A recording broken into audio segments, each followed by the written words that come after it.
Voltamos com a notícia de frente. O governo do estado anunciou na tarde de ontem um pacote de obras para a realização de pavimentação e construção de pontes em todo o estado. Só que esse não foi o único foco da solenidade. Vamos saber o que mais o governador falou com a Sêmia Mauad. A assinatura foi para oficializar a ordem de serviço para a realização de obras de pavimentação e construção de pontes com investimentos na casa dos 620 milhões de reais. 62 municípios do estado vão ser beneficiados. Cidades que incluem a própria capital, Campo Novo do Parecis e Chapada dos Guimarães. O governo já conseguiu implementar nos 2 primeiros anos e aquilo que nós temos planejado e já em execução, e ordens de serviço serão dadas hoje aqui, que vai nos permitir chegar ao final desse ano com provavelmente mais de 1.600 quilômetros de rodovias já asfaltadas no estado de Mato Grosso em 3 anos. É um recorde muito grande. Ficou aqui o desafio para o secretário Marcelo para bater a nossa meta, que é 2.400 quilômetros, né, de fazer mais 800 o ano que vem. No lançamento das obras, durante coletiva de imprensa, o governador ainda falou sobre o pedido do prefeito da capital, Emanuel Pinheiro, para a realização de um plebiscito para a escolha do modal BRT ou VLT junto à população. Se for fazer um plebiscito pela Constituição estadual, ele é feito no estado inteiro. Vocês têm dúvida qual vai ser o resultado de fazer um plebiscito do estado inteiro? Alguém tem dúvida? Perguntar para o mato-grossense de todos os municípios se ele quer um VLT para pagar muito mais caro, para ele subsidiar a vida inteira, ou ele quer um BRT? Vocês têm dúvida disso? O prefeito tem dúvida ou ele está querendo achar uma válvula de saída para a canoa furada que ele embarcou? Então nós aqui trabalhamos com seriedade, tomamos essa decisão em cima de estudo técnico. O prefeito prometeu uma guerra jurídica e ele está tomando uma saraivada jurídica aí, porque ele perdeu, está 5-0 para tudo que ele entrou até agora. Durante a solenidade, o governador de Mato Grosso ainda falou sobre a reunião junto ao Ministério da Saúde para a compra da vacina contra a Covid-19. Mauro Mendes reforçou que a compra da vacina aqui para o estado já está adiantada e isso deve ser definido, então, nas próximas horas.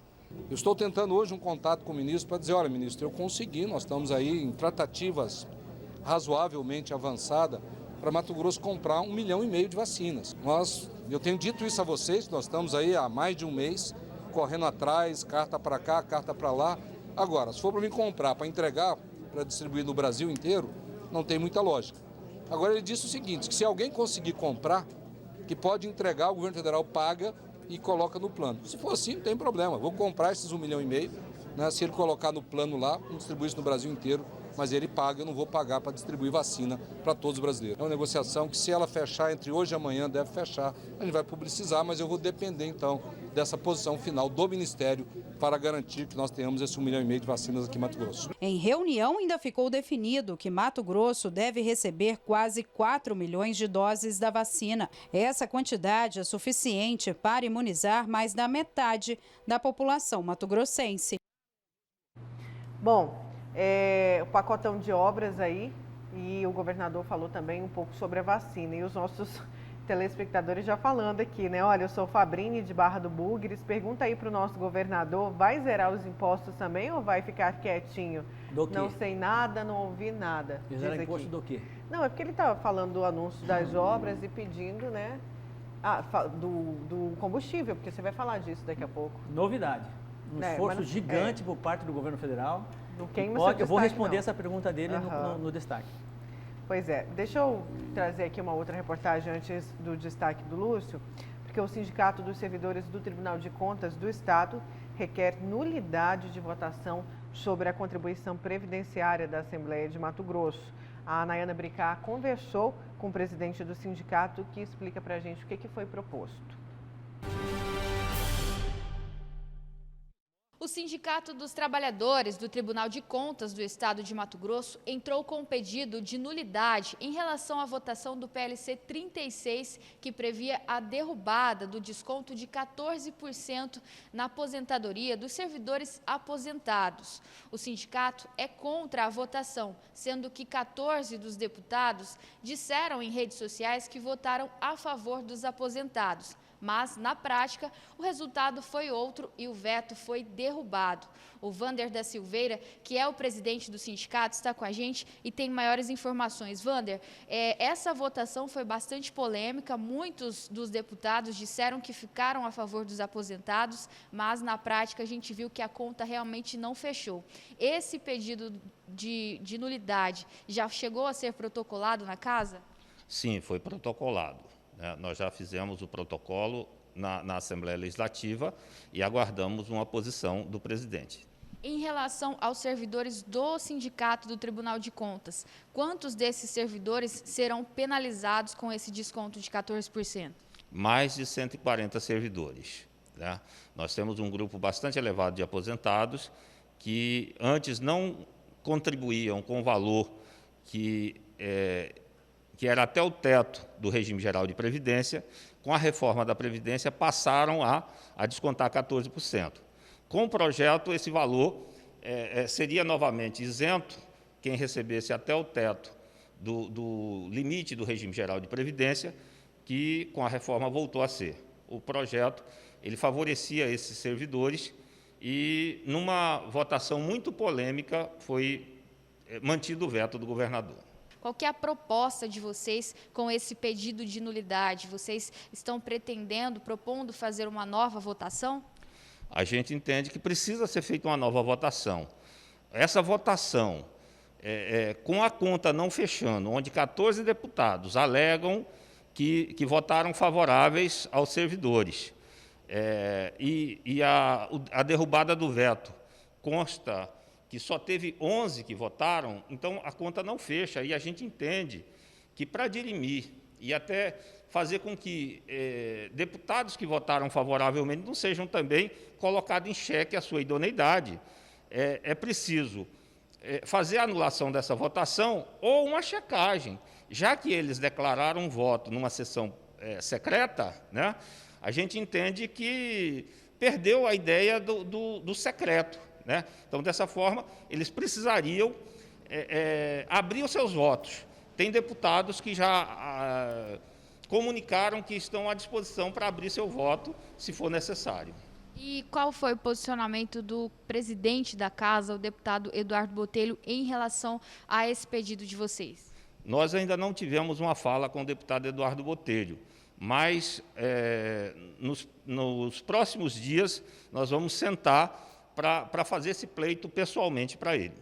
Certo, então, obrigada pelas informações e participação aqui na Notícia de Frente. O autor do projeto de lei complementar, o deputado Lúdio Cabral, já pediu uma auditoria em relação aos votos e espera também pedir uma revisão no sistema da Assembleia para que os votos sejam novamente contados. Já o presidente da Casa, o deputado estadual Eduardo Botelho, disse que está em conversa com o governador Mauro Mendes para rever essa situação do veto que foi novamente derrubado. As imagens são de Marcos Xavier, com apoio técnico de Francisco Borges, Nayana Bricá, para a Notícia de Frente. Obrigada, Nayana. Lúcio, seu destaque. A reportagem da competente Nayana Bricá, lá com o Sindicato do Tribunal de Contas, mostrava lá o seguinte, o sindicalista ali protestando contra a derrubada, a derrubada não, a derrubada, a não derrubada, porque como eu vou falar de dois vetos, a gente acaba se confundindo. Então, o Tribunal de Contas ali criticava a manutenção do veto do governador à isenção de 14% da previdência dos aposentados. Esse daí foi o tema da reportagem. O que eu vou falar não é sobre o veto que foi mantido. Eu vou falar sobre o veto que foi derrubado lá na Assembleia Legislativa, que é sobre a RGA, dos servidores do Poder Judiciário. E aí, para ficar bem clara essa história, vou relembrar o assunto. Esse projeto aí de concessão da RGA aos servidores do Judiciário foi enviado à Assembleia, aprovado em duas votações ainda em dezembro de 2020. E aí o governador vetou, né?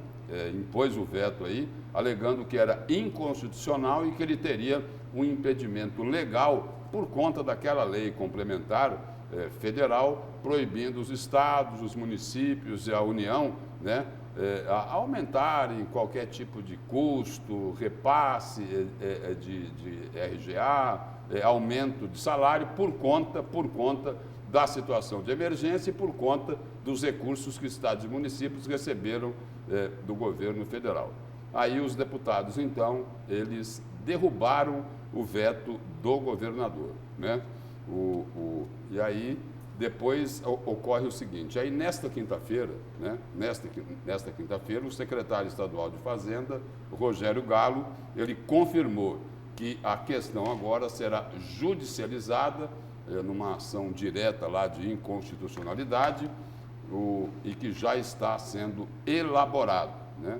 A questão aí vai ser, então, a justiça é que vai definir. E o secretário diz o seguinte, olha, a pandemia nos colocou alguns conflitos morais, como socorrer pessoas que estão passando necessidades. E ressaltou que, por causa da lei federal, o Estado ele tem que recorrer, né? Porque se ele não recorrer, ele fica em risco de ter que devolver os recursos que recebeu, né? Só o Estado recebeu mais de 1 bilhão e 300 milhões de reais e não pode conceder reajuste nenhum de servidores, aumentar esses custos até o ano que vem. Isso daí do lado da RGA. E aí, concede a RGA para o Judiciário e os outros poderes? Como é que fica, né? Essa daqui é a cobrança que é feita aí pelo secretário de Fazenda, Rogério Galo. Não é isso? Então, esse é o destaque aí de que o Poder Judiciário vai ter que resolver essa questão, porque apesar do veto ter sido mantido lá pela Assembleia Legislativa, o governador Mauro Mendes já decidiu que vai recorrer ao Judiciário, no caso aí, para não pagar a RGA do mesmo Judiciário. Que confusão, né? Que confusão. Enfim, eu acho que o servidor, tanto do Executivo quanto do Judiciário, são servidores, né? Você não pode privilegiar apenas um grupo específico, que teoricamente até ganha mais, né? E deixar o outro servidor sem esse mesmo tipo de reajuste ou tipo de apoio. Enfim, então é isso que tem que ser colocado na balança. E o prefeito Emanuel Pinheiro pegou uma caroninha nessa questão dos aposentados, né? Ele falou, olha, o governador aí, nessa questão dos aposentados, está cometendo aí, chegou ao ápice da crueldade, né? Criticando aí essa questão dos 14%. O governo atual, diz o prefeito, não apresenta esperanças para a população.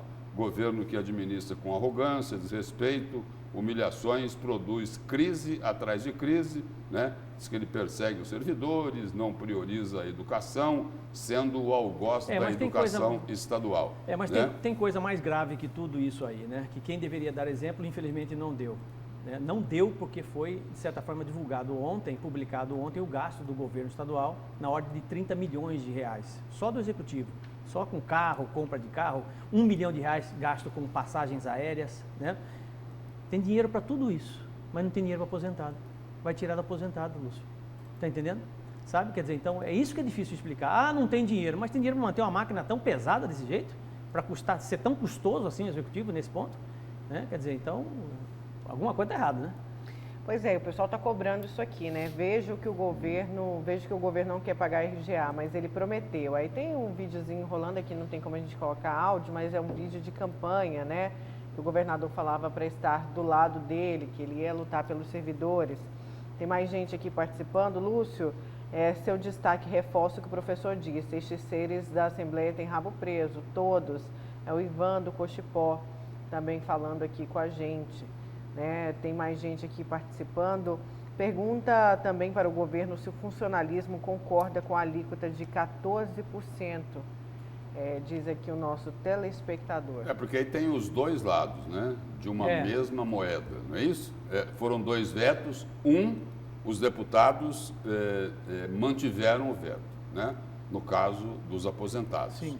No outro veto, eles derrubaram o veto, que foi a questão da RGA do Poder Judiciário. E aí se pergunta o seguinte, por quê? Por quê? Por quê que eles fizeram isso? Num caso, decidiram manter e no outro decidiram derrubar. Qual o governo. motivo, né? Não é isso? É. Por qual razão, né? Realmente fica difícil entender. Aí tem mais participação aqui na área. Por favor, pergunte aí se o povo é bobo ou ingênuo. O governo anunciou o aumento do diesel de 15%, a gasolina de 10%, esse ano 27%, o dólar 5,50%. Agora ele propõe a redução do imposto federal por 60 a 90 dias, aumentar e tirar impostos, ou seja, tudo como antes. Diz o Luiz, vou deixar para o Haroldo responder o Luiz após o intervalo. Então, vamos para o intervalo? Após o intervalo, a gente vai falar então sobre esse anúncio, né, do presidente Jair Bolsonaro em relação ao combustível. A gente já volta.